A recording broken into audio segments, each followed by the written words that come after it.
লক্ষ্মীপুরে অন্য স্থান থেকে মাটি এনে হাঁটু সমান পানিতে মাটির স্তূপ করে মায়ের মরদেহ দাফন করেছে সন্তানেরা।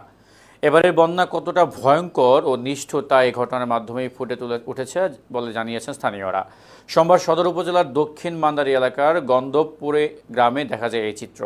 স্বজন ও এলাকাবাসী জানান, মায়ের মৃত্যুর পর যেখানেই হোক দাফন করতে চেয়েছিলাম পারিবারিক কবরস্থানে, কিন্তু চারদিকে পানি, মরদেহ দাফন করব কিভাবে, কোনো উপায় নেই। পরে হাঁটু সমান মাটিতে মাটির স্তূপ করে দাফন করা হয়।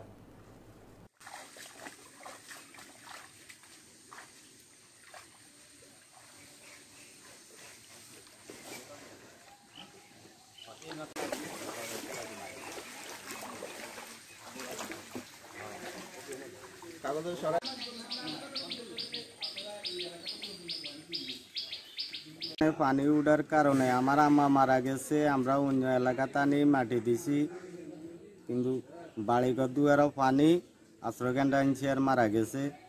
আমি অন্য কবরস্থানও উঁচু এক জায়গা পাইছি আর আনি দিছি অন্য এলাকায়।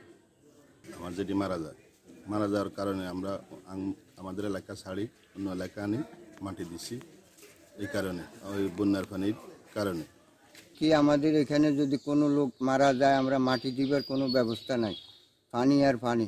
কেউ মারা গেলে আপনার এই আগলা মাটি আনি পানির নিচে তো মাটি লইয়া মাটি দেওয়ান লাগে, বহুত কষ্ট।